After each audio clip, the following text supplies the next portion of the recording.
What's up, Supervive? Season 2 is set to launch for October 22nd, bringing in a new game mode that functions a lot like League Arena, a bunch of reworked level 4 hunter abilities, and several new items which we'll go over now. Starting the grips off, there's Sacrificial Palm. Falling below 25% mana sacrifices 10% of your current health to regenerate your mana over 3 seconds. There's no cooldown, but health cost is multiplied for subsequent activations within 20 seconds. It's also worth noting that the cost is based on your current health, not max health. Next up, we have Corrupted Pummeler. Hitting an enemy grants 1.2% increased damage, stacking up to 10 times for a total of 12% increased damage for 3 seconds. Hitting a new enemy resets your stacks of increased damage. Another grip added in 2.0 is Predator's Paw. You receive negative 50% outbound healing and gain 10% Omnivamp. Your Omnivamp heals also apply to nearby allies at 125% effectiveness. This will not heal allies that are also running these grips.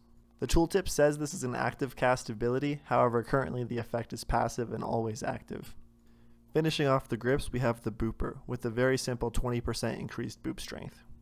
Here you can see some comparisons without and then with these grips. I'm not looking forward to the Bebo players that are going to be spamming me with this. Moving over to the kicks now, we have Vive Puppies, 10% increased move speed, and nearby allies gain 8% inbound healing.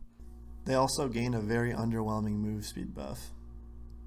Next is Combat High Tops, 10% move speed, and while close to allies, you gain 5% primary attack damage, and your allies gain 2% primary attack damage. This will not stack if other people in your party are running the boots. Extoller Blades is basically Touch of Speed from beta, granting you and your ally a move speed buff when you touch each other. Pause.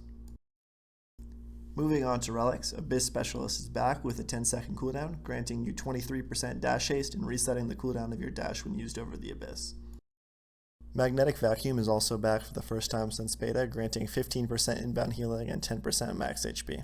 Sneaking causes you to suck in enemies and wisps, with more sucking action based on missing health. This now periodically applies a pretty hefty slow as well.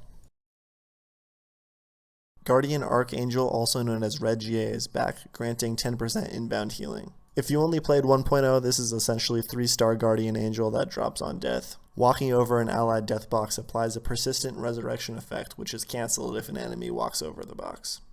Of course, this also applies to wisps like the normal Guardian Angel effect. Scarab Scepter is a brand new relic where hitting an enemy with an ability grants a shield for 15% max HP on a 20-second cooldown. Getting hit by enemy attacks or abilities reduces this cooldown by 2 seconds per hit.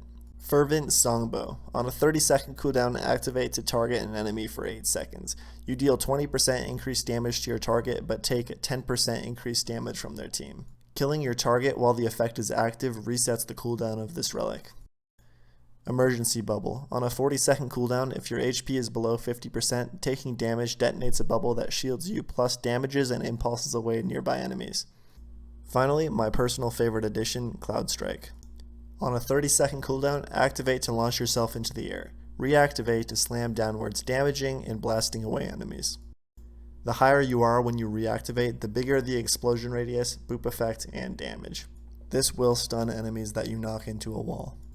You can use this as an escape tool to get over a wall, or as an engage that is very strong when paired with a jump pad.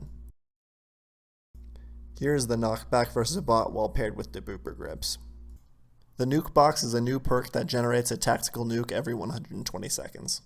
To finish off the video, it's worth noting that Jump Pad and Group Teleport now stack twice in your inventory, and Pocket Anomalies now stacks 3 times. Thanks for watching, guys. If I missed anything, I'll pin it in the comments below.